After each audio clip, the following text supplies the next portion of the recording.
अब अगर आइंदा किसी सहाबी के घर में घुस के तुमने उस पर तशद्दुद किया, हम बताएंगे कि तुम्हें तुम्हारी बीवी ने गोली क्यों मारी।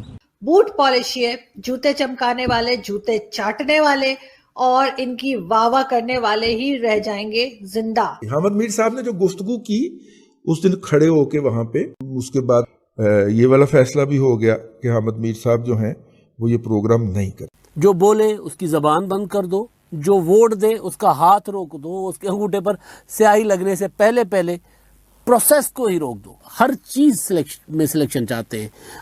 अदलिया भी उनकी मर्जी की हो, नैब भी उनकी मर्जी का, वोट भी उनकी मर्जी का। तुम्हारा एक और भी प्रॉब्लम है, तुम कहते हो जी हमारे टैंकों को जंग लग गया, हम लड़ नहीं सकते, इंडिया से दोस्ती कर लो। मेरे पाकिस्तान के ऊपर अजाब टूट जाना, ये मुझे खदशा है। अल्लाह करे मेरा ये खदशा जो है वो दुरुस्त ना हो, अल्लाह करे मैं गलत सोच। पाकिस्तान के एक मशहूर पत्रकार हामिद मीर ने अपने देश के सेना के खिलाफ क्या बोल दिया, पूरे पाकिस्तान में हंगामा हो गया है। पत्रकार भी दो गुट में बट गए हैं। उनका जियो टीवी का होने वाला कैपिटल टॉक प्रोग्राम बंद कर दिया गया है। उनकी गिरफ्तारी की भी मांग की जा रही है। कश्मीर पर सोशल मीडिया के पर पाबंदी लगाने पर बोलने वाले पाकिस्तान में क्या हो रहा है खुद आप समझ सकते हैं। इस संबंध में कुछ और चर्चा आइए आगे सुनते हैं। हामिद मीर साहब ने जो गुफ्तगू की उस दिन खड़े होके वहां पे,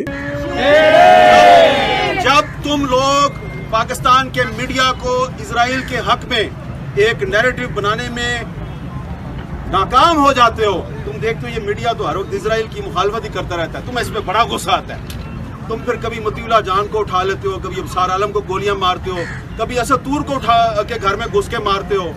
फिर तुम्हारा एक और भी प्रॉब्लम है, तुम कहते हो जी हमारे टैंकों को जंग लग गया, हम लड़ नहीं सकते, इंडिया से दोस्ती कर लो। और मीडिया पे शिकवा होता है, मीडिया वालों तुम हम इंडिया से दोस्ती करना चाहते हैं, तुम हमारे साथ ताउन नहीं करते, तुम मीडिया को फेंटी लगाते हो। तो मीडिया जो है ये इंडिया के साथ दोस्ती में हमारे नए नैरेटिव जो है उसकी मदद नहीं कर रहा। घुस के मारा, तो अगर तुम इतने बहादुर हो तो घर में घुस के मारते हो जिसमें उसकी मदद के लिए सिवाय उसके तोते के और कोई भी नहीं था, तो इतने मर्द के बच्चे हो, इतने बहादुर हो कि अब अगर आप हमारे घर में घुस के मारेंगे ना हमें, तो हम आपके घर में तो नहीं घुस सकते, आपके पास टैंकी और बंदूकें हैं, लेकिन हम आपके घर के अंदर की बातें आपको बताएंगे और ये भी बताएंगे कि किसकी बीवी ने किसको क्यों गोली मारी और उसके पीछे कौन जनरल रानी थी। समझ आ गई है ना मैं क्या कह रहा हूं।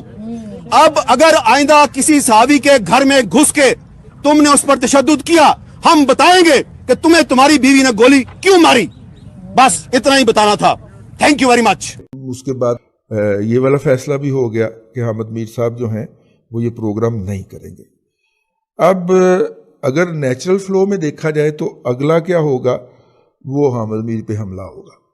भले को फिजिकल असाल्ट किया जाए तो गोलियां तो बेचारे पहले ही वो गोलियों में खुद कफील हैं, तो इसलिए उन्हें गोली की तो शायद ज़रूरत नहीं होगी, लेकिन जो उनके ऊपर नफसियाती हमला हो सकता है, जो उनके ख़िलाफ़ गालम गलोच हो सकती है, जो बकवासियात हो सकती है, वो जो है वो ज़रूर होगी। कि ये जो टेंशन होगी इस वक्त, पिछले दिनों यूरोपियन यूनियन में जो रेजोल्यूशन पास हुई थी उसमें ख़ास तौर पे आज़ादियों के इजहार के ऊपर जो पाबंदी है उसका जिक्र किया गया था। जो बाइडन ने अभी तक हमारे प्राइम मिनिस्टर की मुबारकबाद की कॉल वसूल नहीं की, और ज़ाहिर आर्मी चीफ से तो वो कॉल की वसूल नहीं कर सकता। इसका मतलब है रियासत पाकिस्तान की के साथ वो डायरेक्ट गुफ्तगू में नहीं आना चाह रहा। जो बाइडन जो है उसे पाकिस्तान को इस इलाके के साथ इंटरेक्ट करने का बड़ा ही तजर्बा है, और पाकिस्तानी सियासतदानों की उसके साथ ज़ाती दोस्तियाँ भी हैं, तो अभी वो भी बर्डन है। FATF की तलवार भी लटक रही है। मुझे खदशा है, मुझे जो दुख होता है वो ये होता है कि कुछ चंद लोगों की झूठी और अनाओं के बायस, झूठी और खोखली अनाओं के बायस मेरे पाकिस्तान के ऊपर अजाब टूट जाना, ये मुझे खदशा है। अल्लाह करे मेरा ये खदशा जो है वो दुरुस्त ना हो, अल्लाह करे मैं गलत सोच रहा हूँ। इमरान खान की हुकूमत या इस रजीम में अजीब व गरीब तमाशे चल रहे हैं। जो बोले उसकी ज़बान बंद कर दो, जो वोट दे उसका हाथ रोक दो, उसके अंगूठे पर स्याही लगने से पहले पहले प्रोसेस को ही रोक दो। ये पहली बार नहीं कर रही इमरान खान की हुकूमत, पहले भी किया गया। और हामिद मीर पाकिस्तान के मायानाज सहाफ़ी हैं, उन पर पाबंदी भी पहली बार नहीं लगी। पहले भी हामिद मीर मुशर्रफ के दौर में ऑफेयर रहे।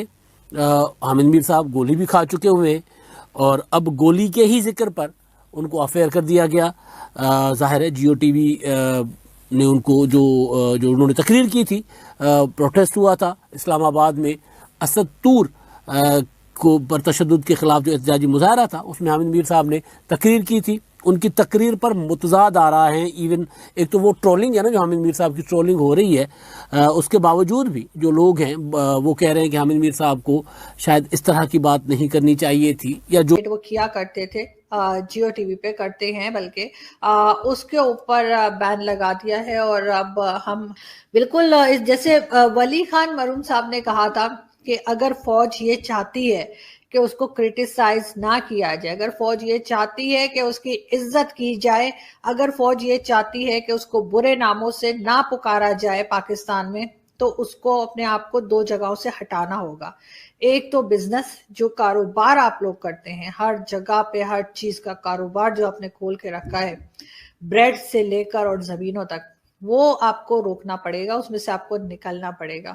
اور دوسرا پالیٹکس, ہر جگہ پالیٹکس میں آپ لوگ گھسے ہوئے ہیں, ہر جگہ پالیٹکس میں آپ ٹانگ اڑاتے ہیں, ہر جگہ آپ اپنے اننیسیسری, جہاں ضرورت نہیں ہے فوج کی وہاں بھی آپ نے اپنے لوگ لگا رکھے ہیں, چاہے وہ اسٹیل مل ہو, پی آئی اے ہو, چاہے کوئی بھی ادارہ ہو جو کہ سویلینز کے لیے بنایا گیا ہے, وہاں پر بھی ایک ریٹائرڈ فوجی ہی بیٹھا آپ کو نظر آئے گا. اب تو مجھے ایسا لگتا ہے کہ آہستہ آہستہ کر کے میرے خیال ہے کچھ ٹائم کے اندر ہی جو ہے وہ ہر ٹی وی چینل کے اوپر بھی جرنلسٹ ہٹا کر اور ایک ریٹائرڈ فوجی ہی بیٹھے گا اور وہی ٹاک شو کرے گا ایز اے اینالسٹ. وہ بھی انہی کے طرح کے لوگ ہوں گے اور وہ بات کریں گے, اور کوئی سچا, کوئی صحیح جرنلسٹ کسی کو یہ کام نہیں کرنے دیں گے. صرف بوٹ پالشیے, جوتے چمکانے والے, جوتے چاٹنے والے اور ان کی واہ واہ کرنے والے ہی رہ جائیں گے زندہ.